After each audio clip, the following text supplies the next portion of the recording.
everybody.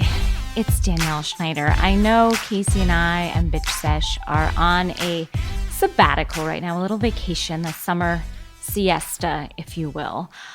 But I just had to get back on the mic and talk about the reunions. I know it's an inopportune time for us to take a break because of these important things that are happening in the world and in our world, in our Real Housewives world, namely the reunions, the New York reunions, explosive. So I just had to remark on it. What's going on right now in New York is so very dark. Watching this Bethany Carol fight not get better. We thought we were on a high point at the end of the season, but the reunions have taken us to a dark place, so dark that I was watching it this evening and my husband sweetly came downstairs. He had just gotten home and I told him, hey, I think I want to record a little something tonight. And he was like, great, I'll set it all up for you, because I'm 1,000 years old and can't do technology. And he comes downstairs. I'm almost at the end of the reunion. Things are, have gotten dark on the reunion and people are yelling. They're showing each other receipts, as you call them. And my husband is like, hey, you ready? And I was like, don't come down here and talk to me. And he was like, you're hyped up. I'm like, you're hyped up. Don't tell me what I am. You're this. And I just would like to apologize formally to him on air, Matt, and just say I was a little not myself. I was being a Bethany. None of you people are yourselves, and this is a sick show that you take part in. It's psychologically harming your brain. It's much worse for you than any drug could ever be. And it was proven today. What happens on TV starts to happen in your real life. She does this, and she goes right to bed, and it's got to be in her dreams, and it's affecting all of you, and run away. All right. I rescind my apology. That's not what I thought you would say. Thank you. I know how much this means to you, and I understand. And that's not what I got from you, so you may go. You have not tried to dive into Hard Knocks this season. There's a lot of drama happening there that you can Thank you. better. I love you.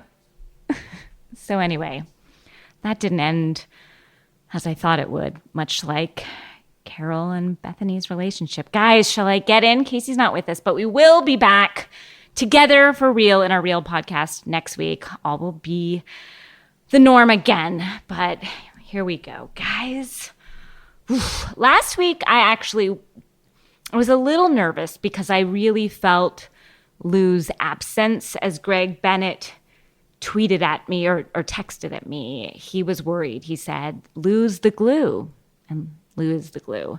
And so I was a little nervous.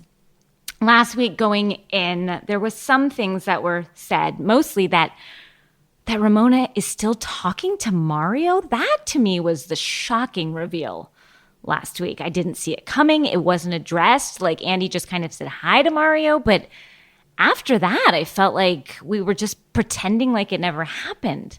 Those two are definitely still fucking, and I stand by that. And they should. The sexual chemistry between Ramona and Mario was untouchable. We can only wish for something like that from our husbands and wives or people we've been divorced from. God bless them.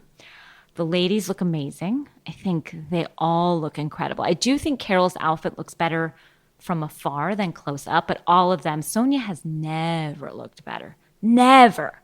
Gorgeous. She is a bit comatose during this entire reunion, which is off-putting. She's not saying much. She's kind of like, I don't know, like she's on some sort of opiate, may I say? Or not even an opiate, but like just some, like she just kind of seems like Ambien Barbie, right? Am I right? Like looks beautiful and hair all piled up, but she's kind of not there. Guys, what else? I gotta say, Dorinda is an alcoholic. I believe that to be true. And I don't like to I'm just going from the knowledge, not just of this season, but of what we've watched for the last 3 seasons. Anyone who can get that angry and wasted consistently to where they can't even form a sentence and they're drinking all day and in the morning, it feels like an alcoholic. And I do feel like everyone's sort of not calling her on it just to make Bethany the bad guy feels like they're not being good friends to Dorinda. Dorinda has a problem, and she's like, I didn't go to rehab because I don't have to go to rehab because I wasn't in prison. It's like, well, okay, but you don't, as Bethany said, just because you get arrested, like you don't have to get arrested to go to rehab. You can just decide that this isn't the life you want to be living in it. And I know she said that it was because she was going through some bad stuff in the fall and that it was dark times for her, but like it wasn't just then. She cut her hand. She stabbed a knife through her hand last year. Like that was a low moment too, Dorinda. Like it's a collection of moments that it feels like maybe you just want to reflect. Just take a break from booze. And even Andy was like, so do you think maybe you just want to even like step away from booze? And she's like, no. I'm not gonna do it, Angie. Not gonna do it. So that was, I feel for her. Is her pain sort of what is the fuel of this show right now? Sure. Can't keep my eyes off her. She's the best new cast member on any series ever. But that said, I am sort of turning on her in terms of I used to just love her and think she could do no wrong. I mean, did I always feel like, yeah, there was problems with booze? Sure.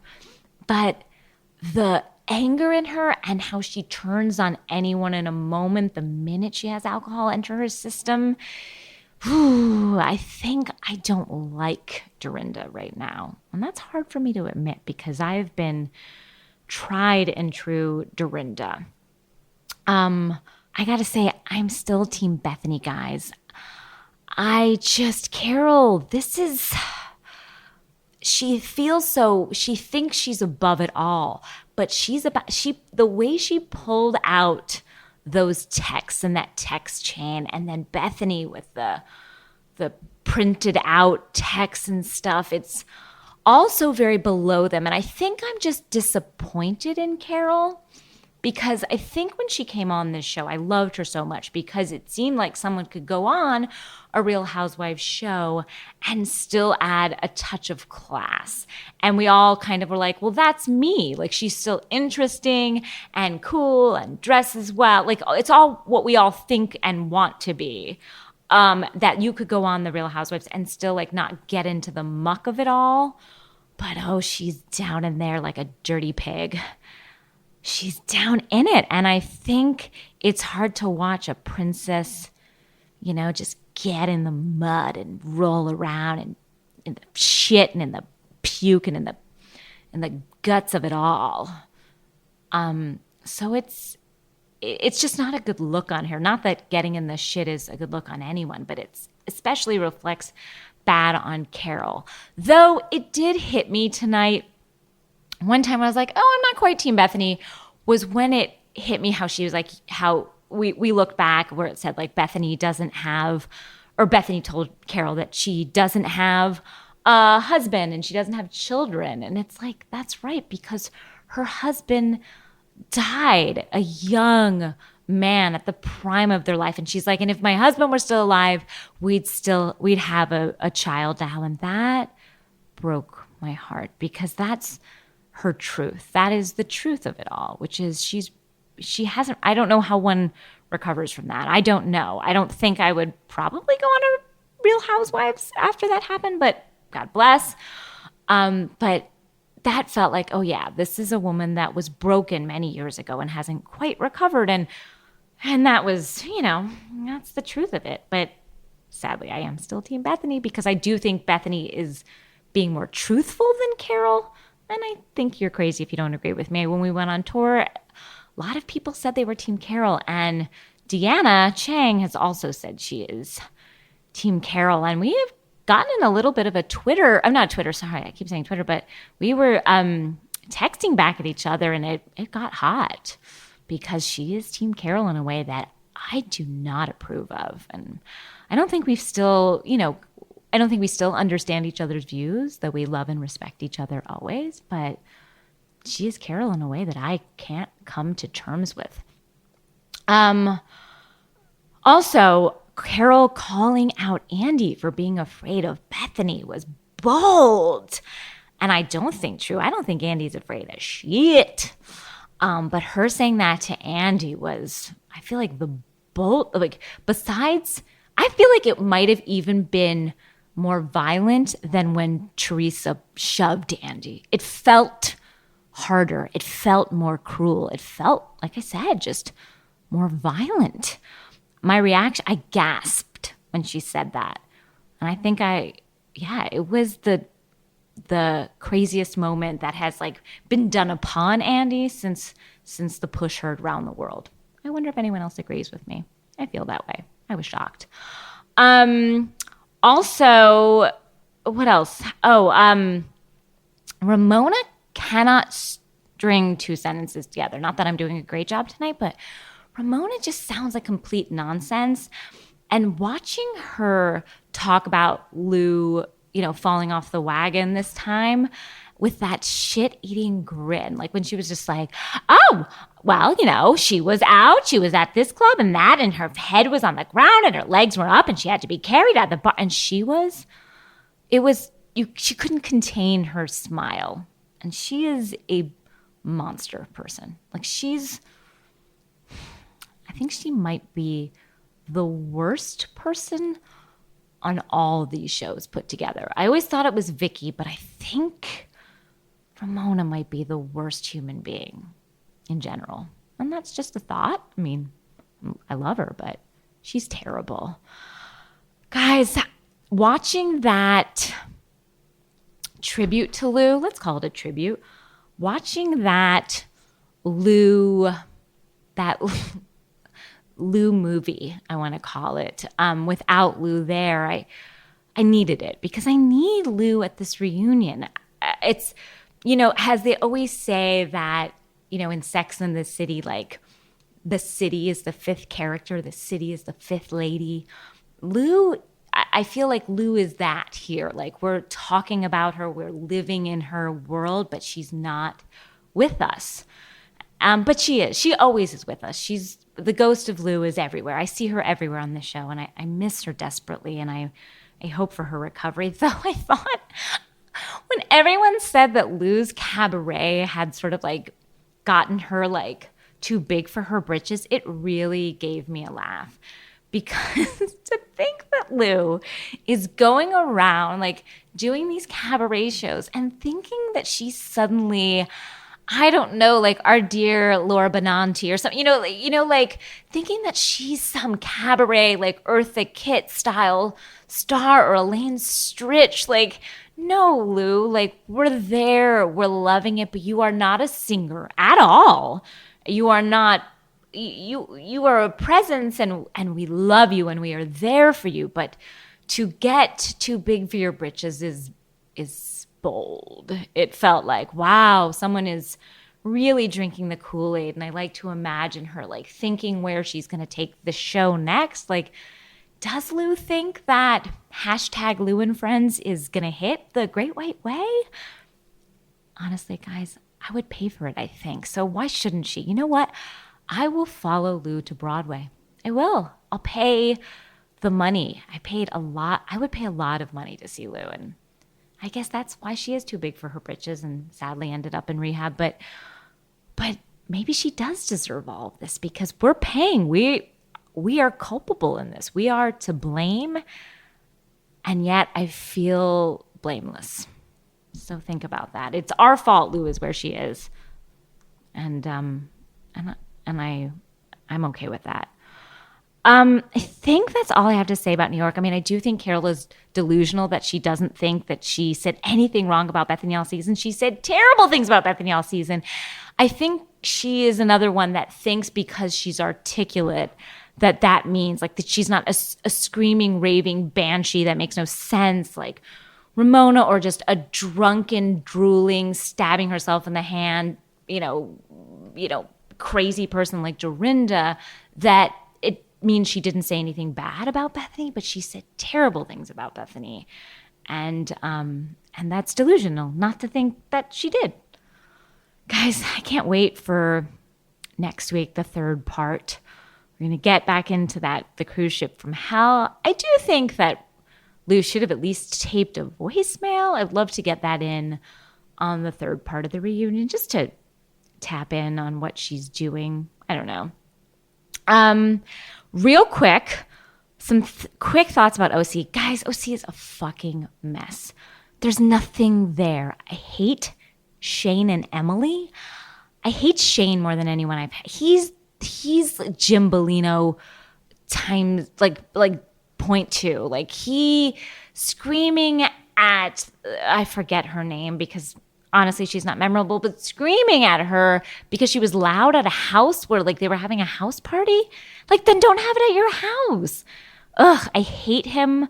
I hate that he's calling himself having a dry sense of humor. No, he's just a dick. He doesn't have a sense of humor. They're just like, he's just dry. It's like, no, he's a bad man who screams at women. Like, I don't think that that's sarcasm. I think he's a shithead. Shannon and her trainer, that scene was not fun to watch. Just watching Shannon just kind of scream like, I'm wearing Spanx. And the most depressing scene I saw, I feel like in this entire OC, it was just Vicky and Steve Lodge talking about roasting a chicken. That's where we're at on OC. Vicky talking about roasting a chicken. And then we golfed for half the episode and watched that. R.I.P. OC, we knew thee well when you were there, but sadly you have disintegrated before our eyes. And so I say, I flush you down the toilet. I give you out to sea and say farewell to you and your roast chicken. Now Dallas is something, oof. I'm really starting to get my head around Dallas. I am loving it. Just a few quick things. Baby Bruin, that little redheaded wonder is going to save Brandy's marriage. I have never seen her dour, fire-crotched husband so happy. I've never seen a smile out of him. And I saw like a light come back in his eyes, and I think that's for Baby Bruin. And I'm happy that those two can find something to find happiness in, because their marriage was on the rocks. Not that it won't still be. A third baby, I don't know, ever makes things easier, but I did see him smile, and that was nice. Okay, Deandra. That scene with her mother, first of all, when her mother is like, now I know that it is normal for a mother to be jealous of her daughter and a daughter to be jealous of her mother. And I have to say, I do not know a mother and daughter who are jealous of each other. That is something that is, I thought, like made up in like Tennessee Williams plays where like the mother has lost her beauty and the daughter has succumbed her, and a woman's only power is in her, between her legs. You know, like that sort of shit felt like a million years ago, and dramatic and not true. I just don't know that. Even mothers and daughters I know that don't get along, like I don't know where jealousy falls into it. So strange for a mother to desire her daughter's beauty.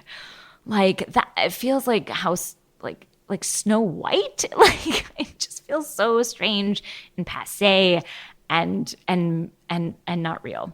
So I thought that was strange. But I also have to say, Deandra, get a goddamn job. Get your own goddamn job. Stop trying to take over your mother's company, because she will not ever give it to you. You will have to rip it out of these cold, dead hands. Okay? Because you don't deserve it. She doesn't want to change the goddamn packaging. She has had this packaging for like 120 years. Let her have the packaging and shut up and get your own job, because I don't care. Also, I want to say something. I loved Leanne's dress, the one that had basically like 48 different styles. Like it had the straps and the no straps and the attached skirt. Guys, I would wear that. I would wear all 63 of those styles that it came with. Ones for different occasions, day to night. morning to afternoon. I'd wear them all.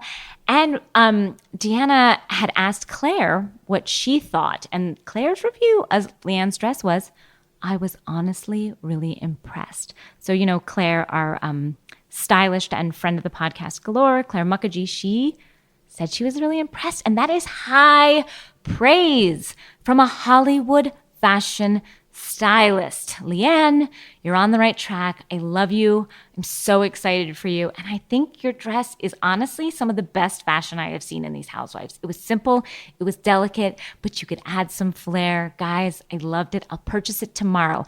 I know it's hard for these ladies to get their things to the market, as we have seen with Sonia's toaster and Ramona's skincare line. They all seem to get caught up in production, but please get it to the market. Leanne, I'm calling for it. A few other things real quick. Casey wanted me to tell you guys, and I second this. We have a summer assignment for you. And I know it's the end of the summer, but you still have a Labor Day weekend. Everybody needs to start watching 90 Day Fiancé. Okay? I have taken to it myself, and guys, it is a dream.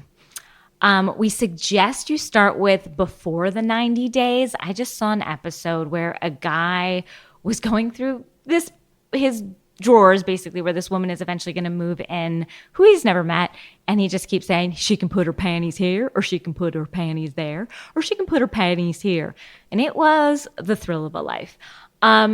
Get on it. Start with before the 90 days and try and make it all the way through. But if you just kind of want to dip a toe in, Casey suggests just season 5 of regular 90 Day Fiancé. It is, and I know many of you have been telling us about this for a long time, and we have been like, yes, but we have other things we're doing. Stop everything. 90 Day Fiancé, you just see a couple of mismatched pairs fall in love having never met, and it is a dooze. It is a wild ride. Guys, I also wanted to say that I heard that Tori Spelling is using Teddy Mellencamp. It was reported in the Daily Mail just to get her life on track, since she's had ever since like the hibachi accident and having another kid and the fights with the husband. It feels like Teddy Mellencamp is really going to do whatever it is she does, have her show up on time to things, I guess. Is that what she does? Like work out and show up on time seems to be the two things. So Teddy Mellencamp is going to work her magic on her, and I'm excited to see what happens. Okay, I know the Potomac reunion was like 2 weeks ago, but I do have some final thoughts on it. I believe Karen Huger to be living in that house, and I know I'm believing it against all truth that appears to me, but I want it for her. So I'm going to say this right now. I believe Karen Huger to be living in that house in Potomac, and I'm standing by that thought. Also, I'm glad that Giselle finally came around to Karen and hugged her and was there for her, because Karen is going through a lot of pain, and I felt like that was a nice moment for their friendship, and I'm happy for them. Also, Ashley's husband, I am sorry that Ashley miscarried. I have been through that myself, so I understand that pain, and it's awful, but I still hate her husband, and I want her to break up with him. And I think he's a bad man, and just because he cried on television because of that, because he, experienced loss, I think he's a terrible man, and the way he treated her mom is unacceptable. So that's all I have to say about that. Also, we had our empath, Jamie, who has had some wonderful insights on this show. He just wanted to, drop in for a second. And we have a voice message from him where he just kind of gives us some overviews of the Carol and Bethany feud. And I really wanted to hear what he had to say, because he really does, I feel like, know these ladies more than I ever could. So we really just wanted to touch down with Jamie real quick and just see a few quick thoughts on what he thinks of their fight. So here's Jamie Stein. Hey, you guys. Okay, gonna do a quick deep dive into the Bethany-Carol feud heard around the world. Personally speaking, I do not have a dog in this fight. I think that both women played a part in the demise of their friendship. I think that Bethany was the one who initially struck the match that lit the initial flame, and that Carol then took that opportunity to just pour gasoline all over it. I know it's very tempting and easy to mostly blame Carol at this point because she ended the season on such a low, sour, unfortunate note. But I do think it's important to remember that it was Bethany who came into the season very much hot under the collar.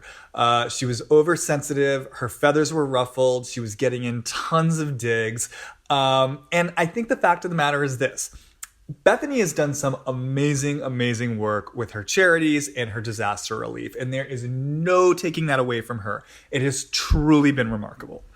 That said, at the same time, Bethany is Bethany. And I definitely do think that Bethany was feeling herself for her charitable efforts. And I definitely think that Bethany wanted other people to be feeling her as much as she was feeling herself. I think that Bethany had ideas and expectations and perhaps demands of how she wanted people to be showing up for her and with her. And I think it's fairly obvious that Carol did not really live up to those expectations, ideas, and demands, in that Bethany certainly had feelings about it. Now, I think where Bethany went wrong is that she didn't just sit down with Carol and risk getting really direct and honest with her at the start of the season. She didn't let Carol know, hey, look, there's more that I want from you here. Or, hey, look, I'm needing more from our friendship right now, or I'm disappointed in the way that you've shown up or you've not shown up for me. I'm having feelings about it. I'm hurt. I'm angry. I'm let down. Whatever Bethany's truth is, she didn't come out with it directly. And instead, she talked shit about Carol behind her back. She got in a bunch of digs. She was oversensitive in various social situations, and it just wasn't a good look. Now, Carol is no dummy, so she's obviously able to feel the temperature in the room. And this is where things start to go really south. Because Carol is a woman who has gone through some major heartbreak and heartache in her life. As we all know, she lost her husband. She went through something so deeply and devastatingly painful. And I bring this up because my vibe on Carol is that she is someone who, on an unconscious level, is basically saying, I am never going to let myself feel that level of heartbreak again. I'm never going to let myself feel that kind of loss again. And I am never going to let myself know how much I actually care about people. And I think as a result, you see Carol gravitate towards these relationships where there's sort of a built-in buffer or easy out or escape hatch. So, like, for example, she dates Adam, who's 20 years her junior, and there's a built-in expiration date, and they're on again and they're off again, and it's easy breezy. I think this is how Carol protects her heart. So when someone like Bethany comes along, who's acting up and acting out and basically creating a kerfuffle, in an ideal world, Carol would be the adult in the situation and help guide Bethany to a deeper, more honest and authentic place.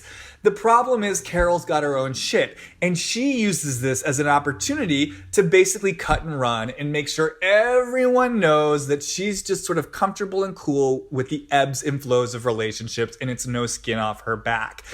So what we ultimately have here then are two women, both of whom are just absolutely refusing to drop down into the heart and to get raw and real and honest with each other about what's really going on.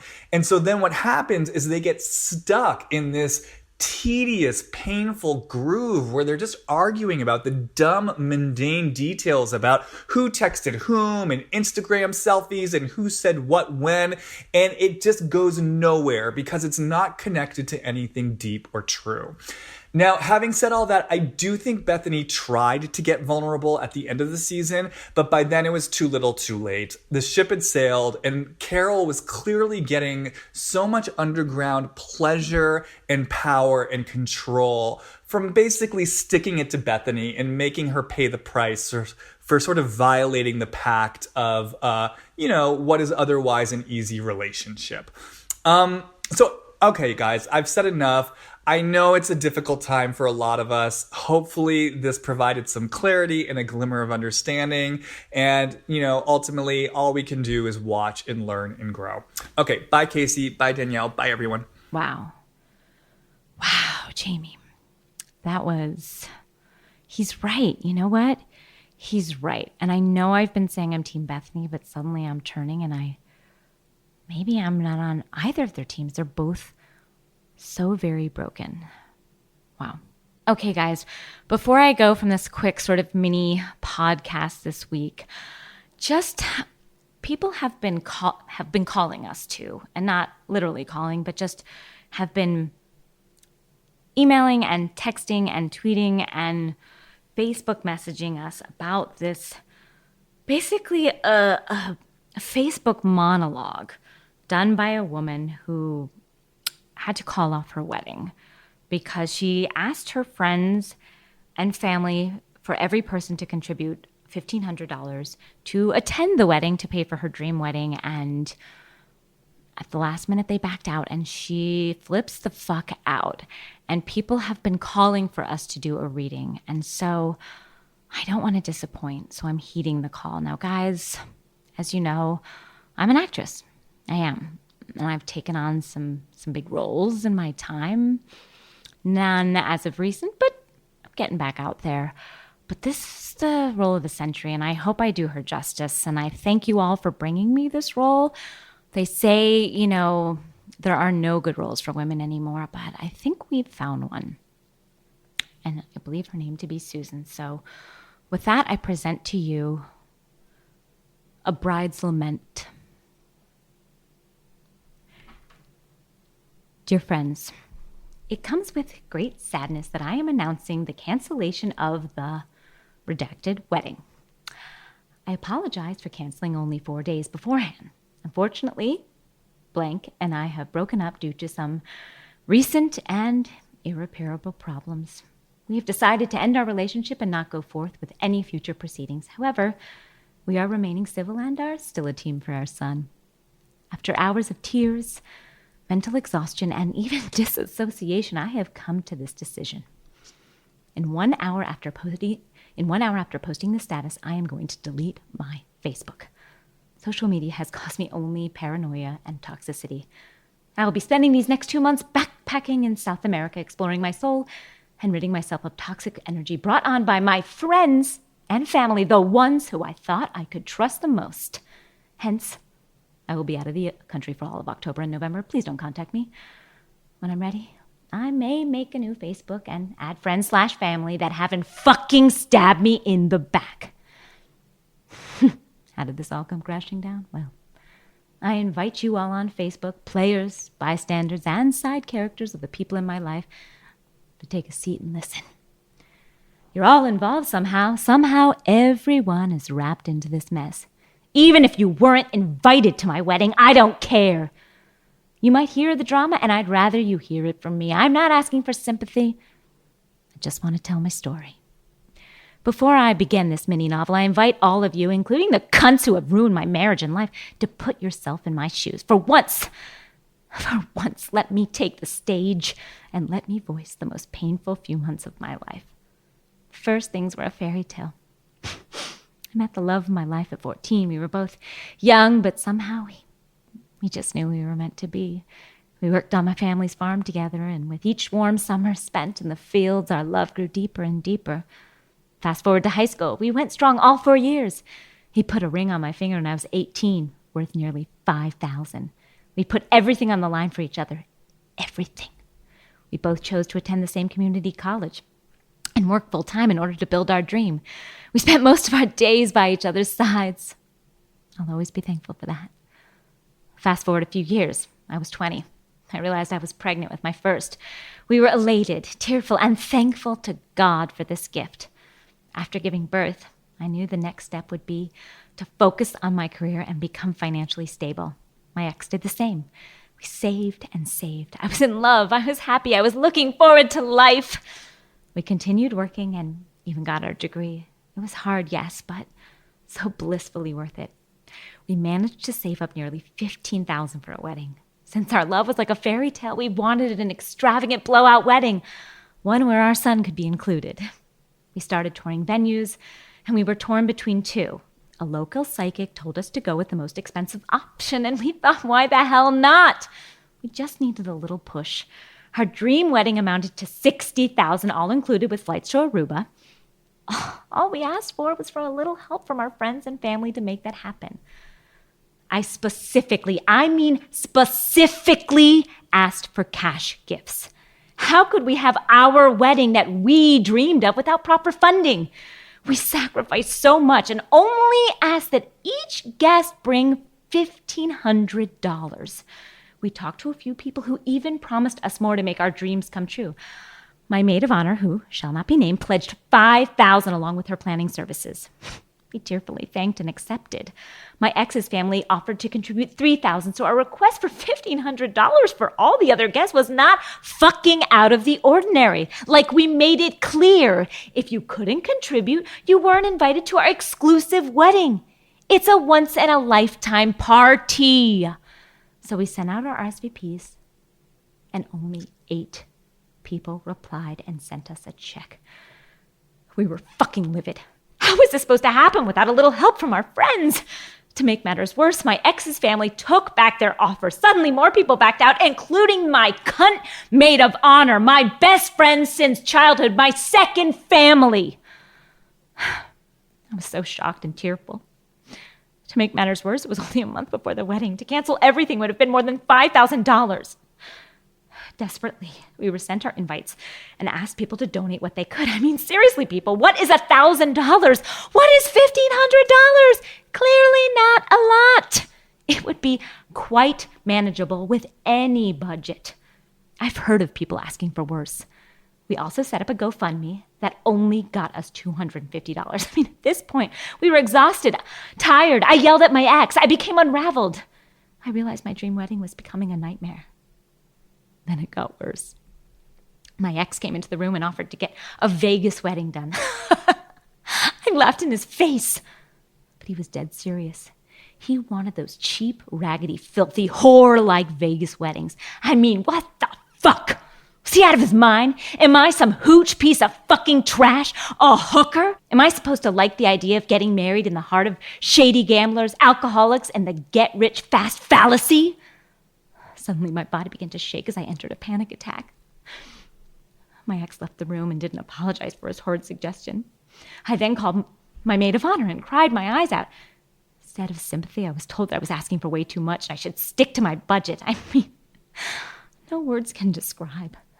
How could someone who offered me thousands of fucking dollars then deny me my promised money and then to tell me to shift down my budget? She knows my fucking dream was a blowout wedding. I just wanted to be a Kardashian for a day and then live my life like a normal. I called her a filthy fucking poor excuse to a friend and hung up. Then she blocked me off social media.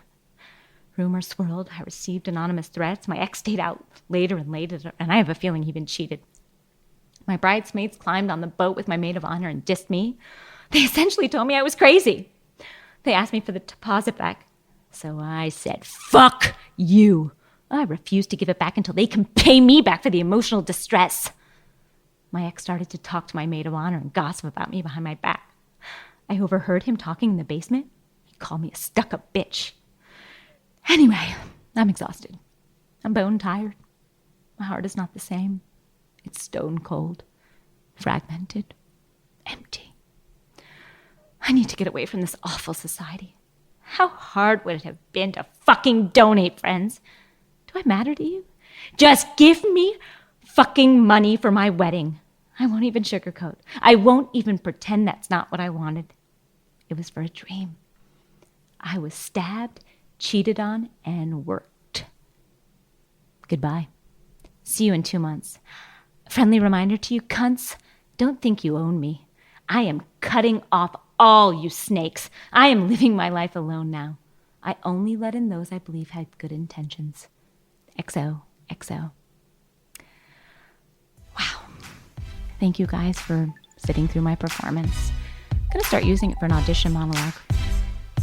We'll see you next week. Casey and I have a good Labor Day.